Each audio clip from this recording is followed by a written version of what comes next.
another left hook to Lewis's body as they were fencing, almost fencing, and Farr jumps into him and lands 2 right, 3 right. They're fighting close together there on the ropes. Farr has...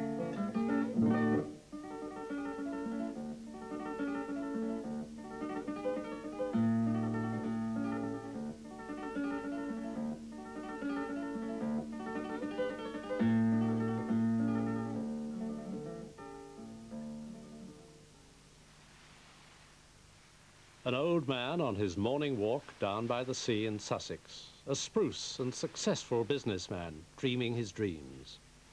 Not a day goes past that he doesn't think once of that steamy New York night in August of '37. The night he so nearly won the World Heavyweight Championship, the night he fought Joe Louis. The night half Britain, and certainly all of Wales, stayed up to listen on their shiny new walnut wirelesses to the first ever relay of a sporting contest by transatlantic cable. Like here in his 1930s fight with Larry Gaines, it was easy to tell which was Tommy Farr. He was invariably the smaller man. In a professional boxing career that spanned 27 years, he took on mountainous heavyweights with the will and commitment of a terrier. A Welsh terrier, of course. His early winters were spent deep in the coal-black mines under his home. In the summers, he worked in holiday hotel dining rooms to see how the rich men used knives and forks, so he would know when he grew up to be a famous boxer how to dine with dukes and duchesses.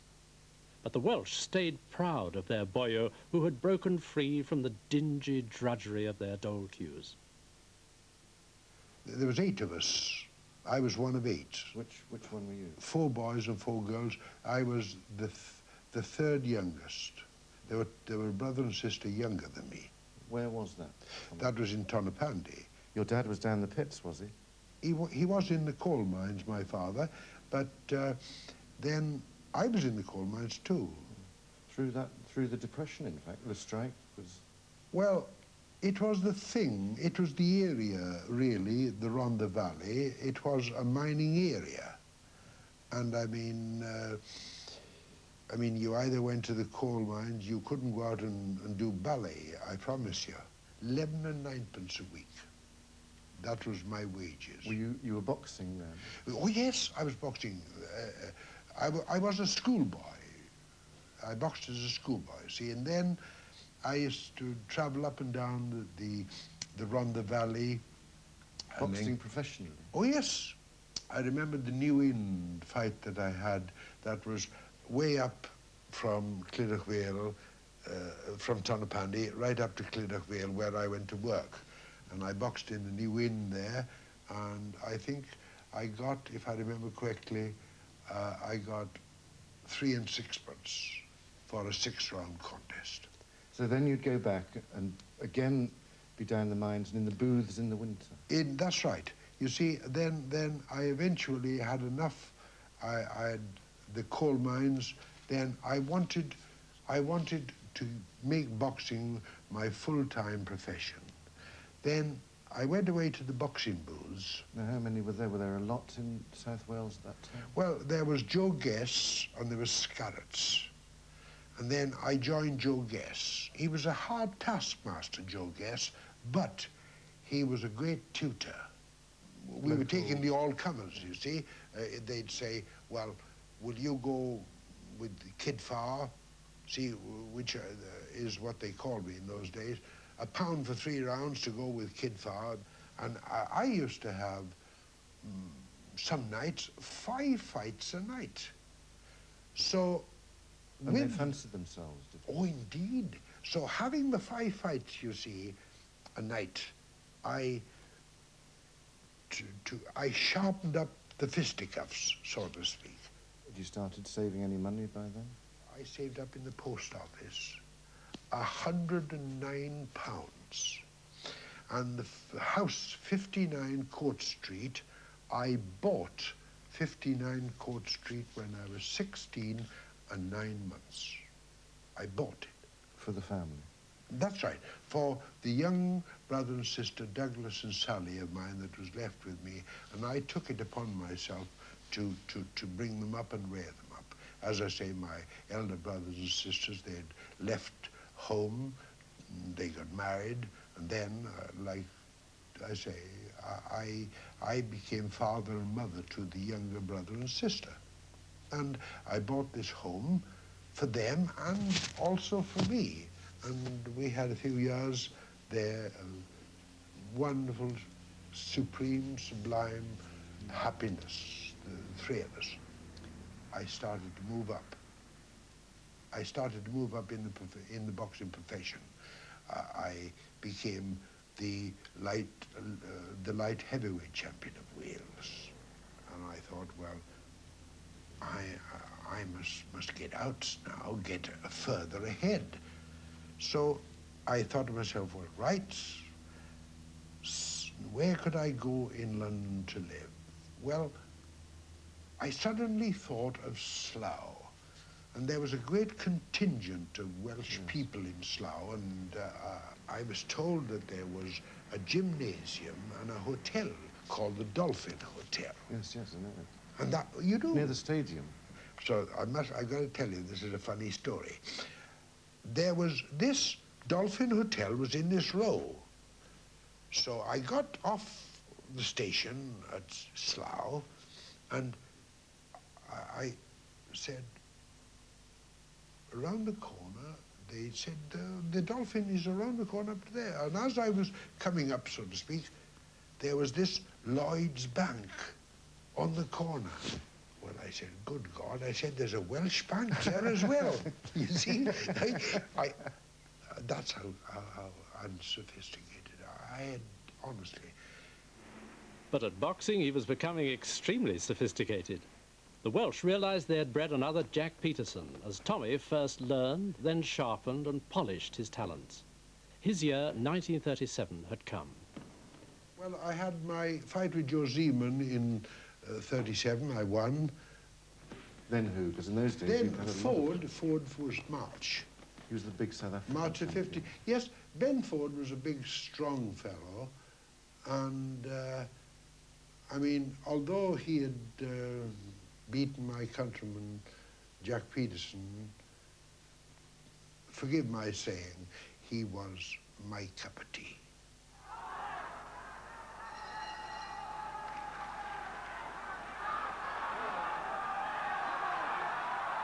Of course, Ford towered over Tommy, who stood on tiptoe to do his stuff.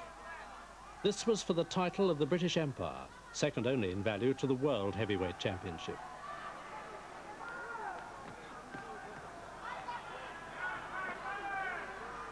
And now there were only two men between Farr and the fearsome Louis, a German and an American. But then I fought in between Ben Ford and Neusel. I had boxed Max Baer. No, he was a former world heavyweight then, wasn't he? Max Baer, Max was a massive fellow, and he could bang. Max was the Adonis. I mean, he had that great body on him. He was what? He was 16 stone 3, I think it was it? But didn't he sort of mess around in the ring and... Yes, he clowned. He was the prince, the clown prince of boxing. But then he could bang as well. If you stood long enough in one position and he got you, he said, you'll be out like a light.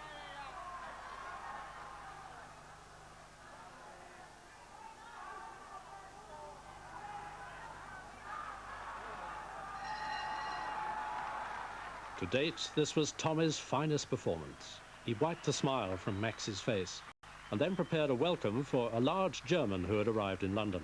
The winner was to meet Joe Louis. Neusel, well, that was wonderful because he destroyed my countryman, Jack Peterson. And I had everything in the world to go out there. I had every incentive to go out there. This was one that supposedly I had no chance. But then they reckoned without the positive thinking Thomas George Farr. And I was going to go in there and I was going to do him a bit of injury, I promise you, which I did do.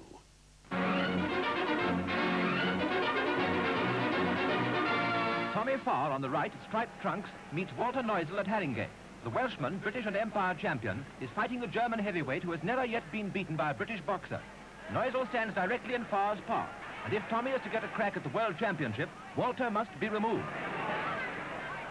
I measured Newsel. I can relive the fight this very second, where he was clumsy. He came in banging away, and then I picked one out, a nice left jab, hit him on the nose. I got a bit closer, and I hit him again with a good left jab. Bang, bang, bang. The first round I went back, and Thomas Evans says to me, my trainer, how do you think you're doing? Well, I said, Bachani Bach, it won't last too long. No, he said, don't be confident. Don't be too confident, Tommy. He said, for God's sake. He said, look, and take care of yourself. Now go out there now and be good now, right? Out I went, second round, bang, bang, bang, a little hook. And I was measuring him like a tailor. I wanted the right article. I wanted him to be there, perfect for me when I was ready to go. The second round, I outboxed him. Then the third come down, and Tom Evans, my trainer, the tears was coming down from his eyes. I said to myself, I said, be quiet, will you?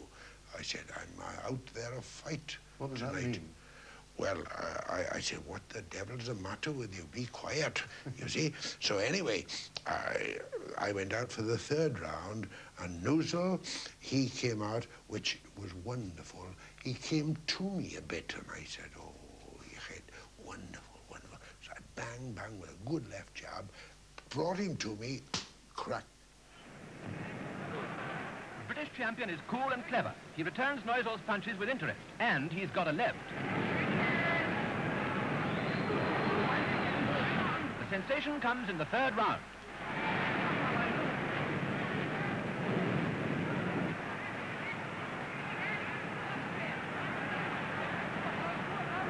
Right to the jaw rocks the German. Then a beautiful left, quickly followed up, sends Neusel down. While the count is in progress, he signals to his seconds, and it's all over, bar the shouting.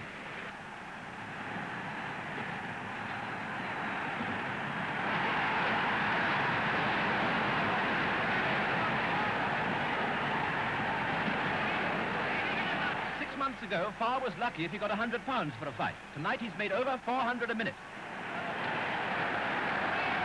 A champion at last who has raised British boxing prestige to a height it hasn't reached for years. You see, there was Goring, and there was a few more of the German politicians there. At the fight itself? Oh, indeed. And when I banged him on the chin, and when he went down on his tuchus, I mean, they walked out. Well, it was wonderful, but don't let us harp on that. I mean, I won, and that's all. I'm happy as a man in his right mind to say it. By now, the superstar's bust in bronze was displayed at the Royal Academy, and music companies were not reticent about signing on the former chapel chorister. Had he kept any of his old recordings? Of course, we've got the lot here. What's the matter with you? Yeah, I'd love to. Come on, can we see it? Right. That's marvellous. I mean, I've got to put it on the table for this man. How many did you make, records? 6, Frank.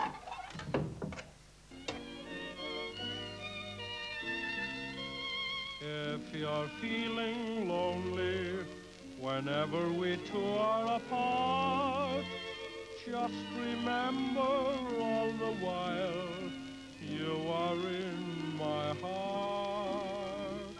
Please remember you're the one that I adore. Please. I was romantic, you know. Do you hear the expression of words?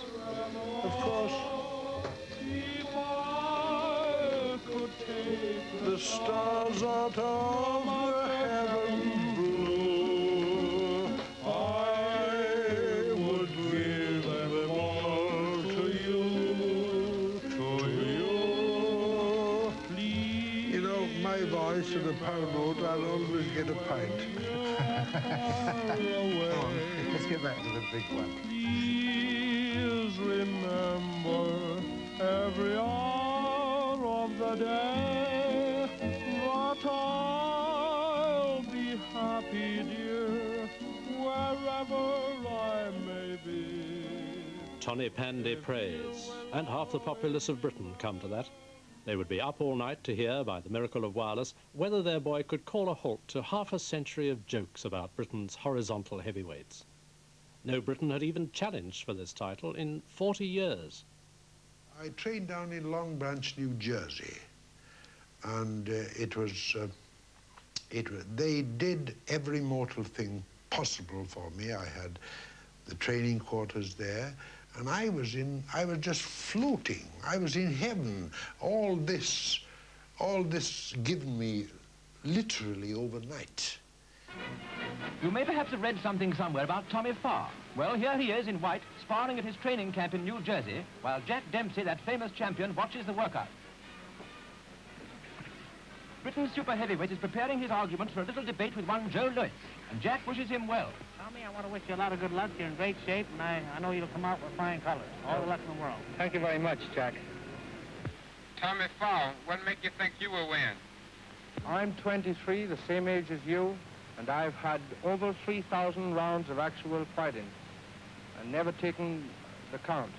You've only had less than 200 rounds of boxing, and you've been knocked out.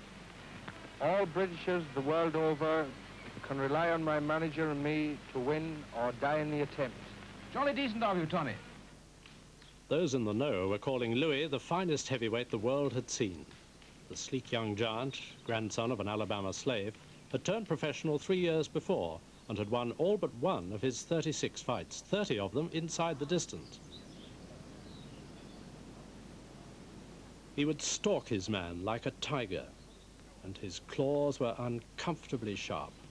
Only one person that thought I had the meagerest chance, and that was Thomas George Farr.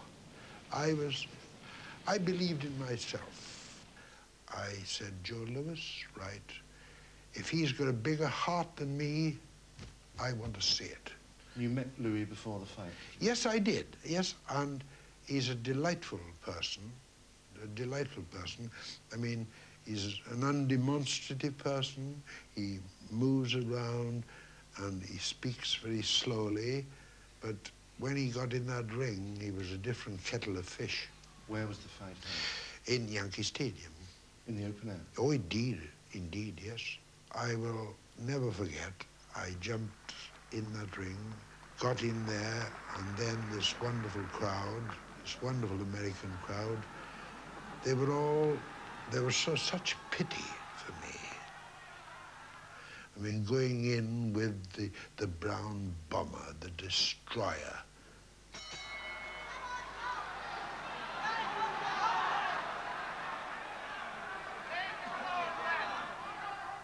That morning, the New York Times had given Farr as much chance as Shirley Temple. Every other expert agreed. But Tommy set off with a perky fearlessness. He won the first round, and then the second, too, jabbing and moving, hitting and running, before Louis could settle into his deadly stalker's rhythm.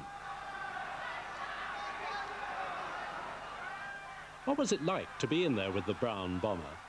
Methodically perfect, Louis. No question about that. You see, Louis, he stood like that, and his feet went there, and he was stealthily creeping up on you all the time. And where you moved, he would crawl there, literally crawl, with the footwork. And he could bang, there's no question about Louis. I went back to my corner, and they told me what I had felt in there with Louis, you see, and they very stupidly told me what I could do or what I couldn't do, which I knew all that anyway. But the matter of it is, that Lewis, I out-jabbed Lewis from time to time. And then I made him fight my way from the 3rd round to the 8th round.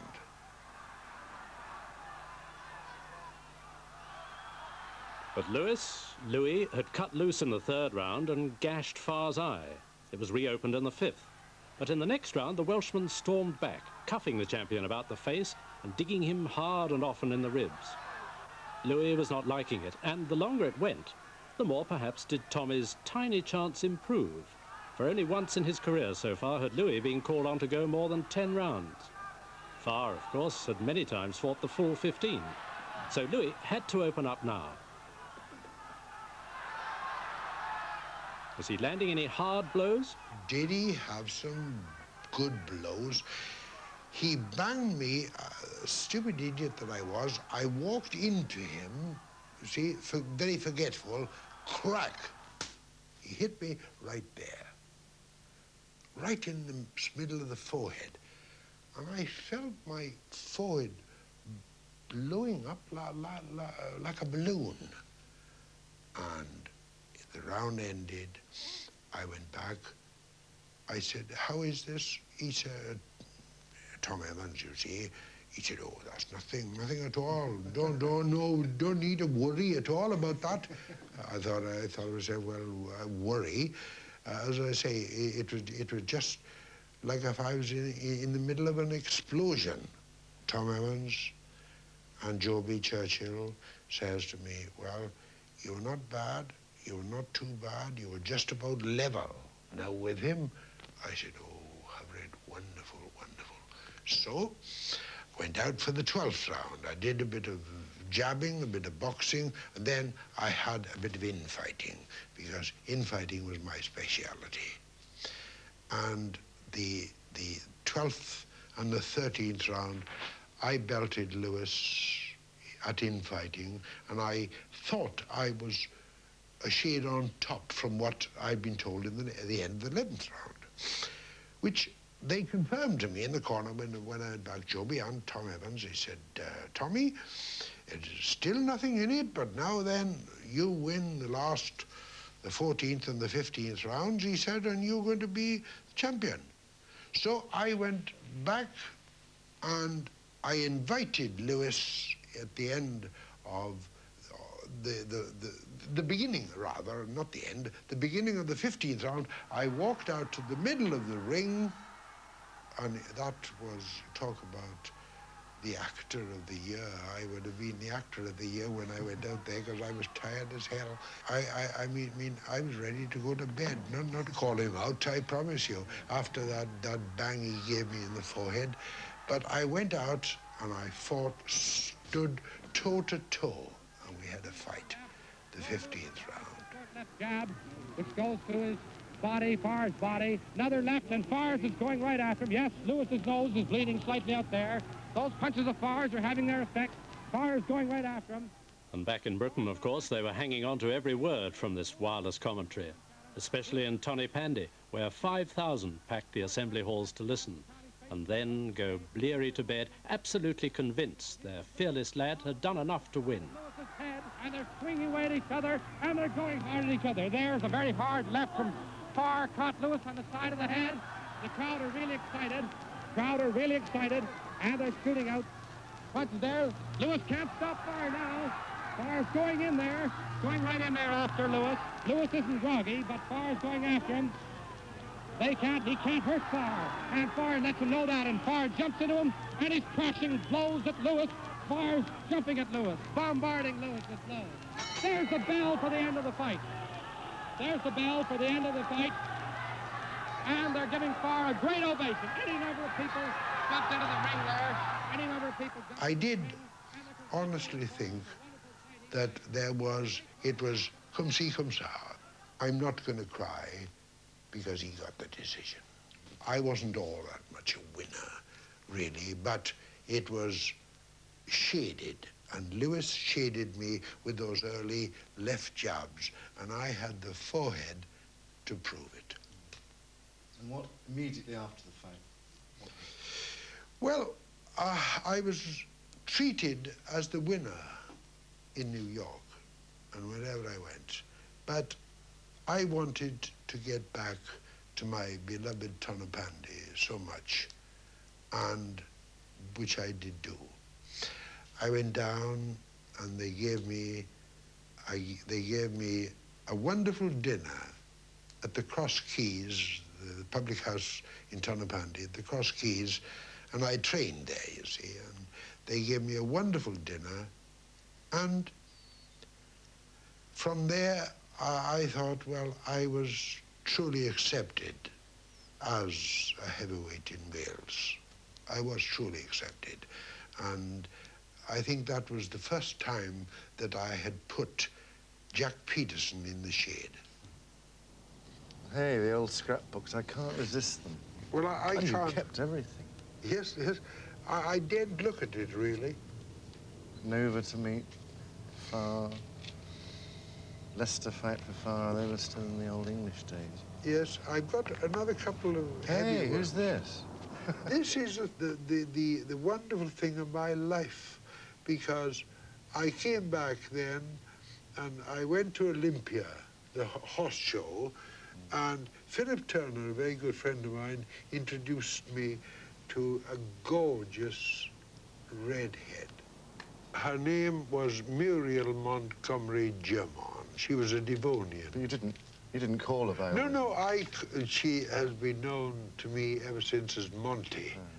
We have recently celebrated our wedding jubilee anniversary. Next stop, France. And Shoreham Airport over there, you've got everything. You can go anywhere, mate. It is a wonderful spot. Now, what about the modern-day boxers? In my day, we had the boxing. If you didn't go out and work, you went hungry. But today, there are so many things that stops you getting hungry. But what about Ali? Now, he must have been Quicksilver. Would you have fought him? Well, Quicksilver, he's very fast. Everyone tells me that he's very fast, but boxing is boxing. It's not sprinting. And for my money, Muhammad Ali is not my cup of tea. Would you have beaten him? Well, I think I would have beaten Ali. Yes, I would. Louis would have... Joe Louis, he wouldn't have hit Joe Louis in the bottom with a handful of rice.